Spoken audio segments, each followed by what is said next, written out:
ئەگەر ئیسلام یاساکانی بەرجەستەکراو بێ چێ ئەوێرێ دەست بۆ یەکێ بەرێ بیکوژێ بە ناحەق پاراستنی نەفسی خەڵک.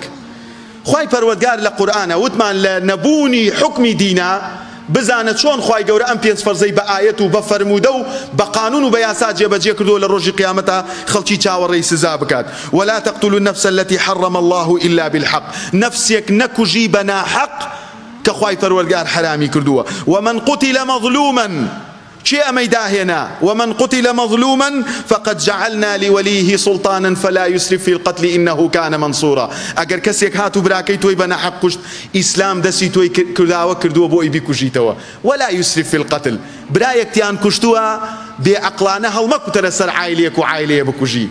برایەکت یەکێکی کوشتووە جایز نییە بۆ عەشرەتی ئەوان بێن 15 نەفەر یەک بە 15 یەک بە 4 و یەک بە 2 یەک کەس کوژراوە ئەبێ یەک کەس بکوژرێتەوە.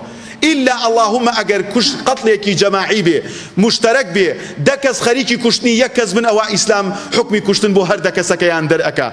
ولا تقتلوا النفس التي حرم الله إلا بالحق.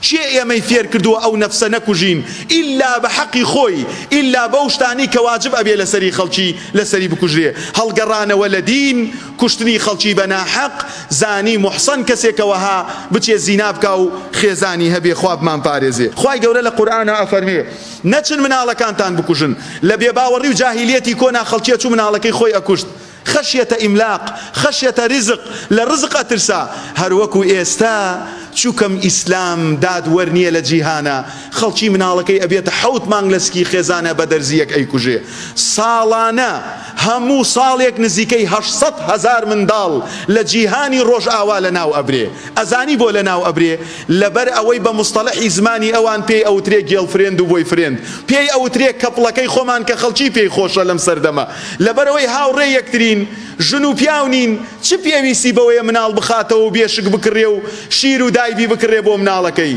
بە کەیفی خۆی تەمەتوعەکە مناڵ دروست بوو لە ناوی ئەدا ئەو ئیسلامە کە حەڵاڵ و هاوسەرگیری دروست کرد ئەفەرمێ مناڵەکانتان مەکوژن ئێمە ڕزقی ئێوە و ئێوە ئەدەین.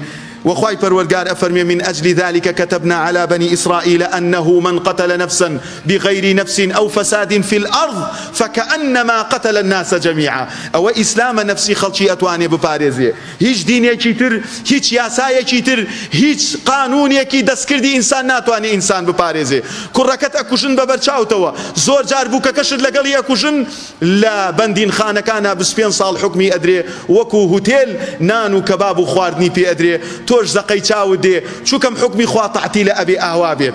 أما كسي كوش لإسلاما أبي بكوشريتوا أبي تواناي إسلامي بسرا بتشسفي بو أوي خلشيك هل نسي لخوراي لسر فولايتك لسر أوي موري لي كردوا لسر أوي قسيكي ناشيني كردوا هل تشيت ياخو لسر سرچوبي ديان كسمان بيني لشايا كجرا أجر إسلام يا ساكاني برجستكراو بي شي أويري دزبوية كي بريبي كجي بنا حق.